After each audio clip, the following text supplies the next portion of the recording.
Saudara-saudara yang dikasihi Tuhan, takut merupakan hal yang manusiawi. Ada banyak alasan orang untuk takut, sehingga ia berhati-hati.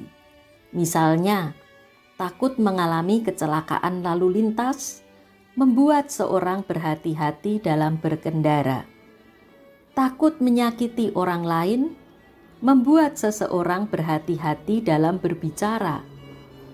Takut tertular dan menularkan penyakit, membuat seseorang menjaga kesehatan dan menjalankan protokol kesehatan.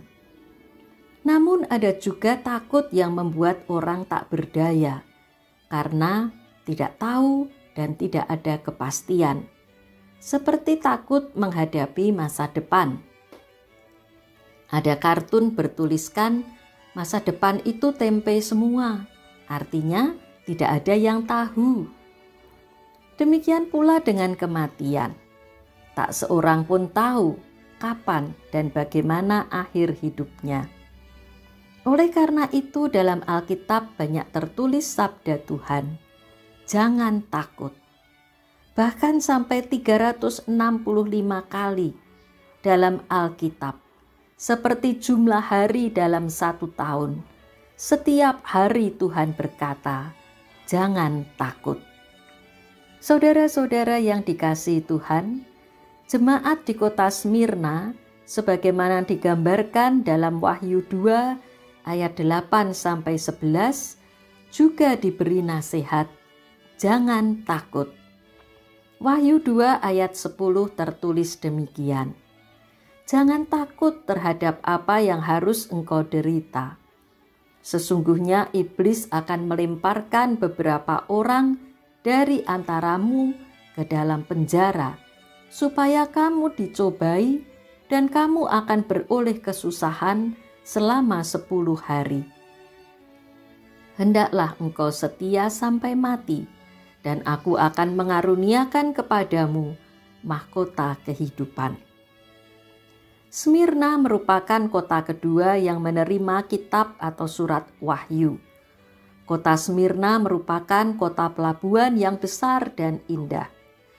Di samping perdagangan, kota ini juga terkenal dengan berbagai seni. Pujangga Homerus berasal dari Smyrna. Di kota ini terdapat teater terbesar pada zaman itu, dan ada beberapa kuil dewa-dewi di kota Smyrna. Jemaat Kristen di kota Smyrna mengalami kemiskinan dan penganiayaan yang dipicu oleh fitnah yang dituduhkan oleh orang-orang Yahudi.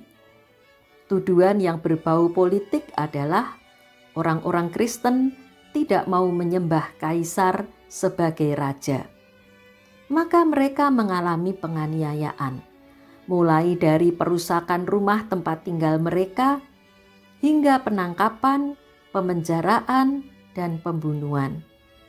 Seorang martir dari Smyrna yang sangat terkenal adalah Uskup Polikarpus yang dibakar hidup-hidup karena tetap tidak mau menyembah kaisar. Maka kitab atau surat Wahyu memberikan penguatan. Jangan takut terhadap penderitaan dan pencobaan yang terbatas waktunya. Istilah 10 hari adalah kiasan untuk menggambarkan waktu yang terbatas. Kepada jemaat juga diberikan nasihat agar mereka setia sampai mati, maka mereka akan beroleh mahkota kehidupan yang dijanjikan Tuhan.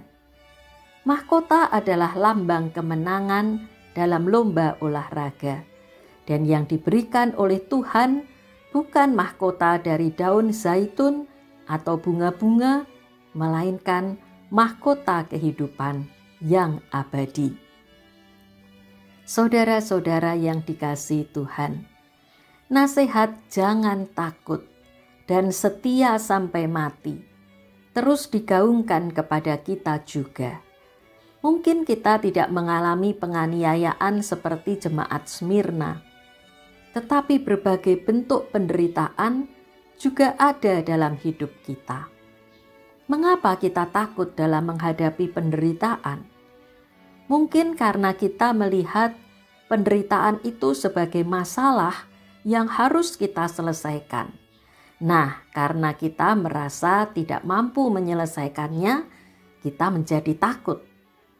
Padahal seringkali penderitaan itu merupakan suatu misteri yang tidak kita ketahui dari mana datangnya, apa penyebabnya, dan mengapa kita mengalaminya.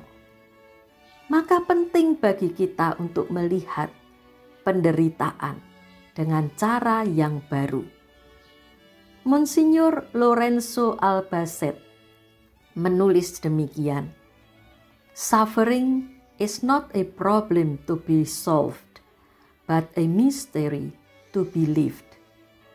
Penderitaan bukanlah masalah yang harus diselesaikan, melainkan misteri, rahasia untuk dijalani. Sikap ini penting saat kita menghadapi penderitaan, agar kita tidak putus asa dan merasa tak berdaya. Kita jalani saja penderitaan yang merupakan misteri dalam hidup kita dengan membawa sabda Tuhan. Jangan takut, setia pada Tuhan sampai mati. Amin.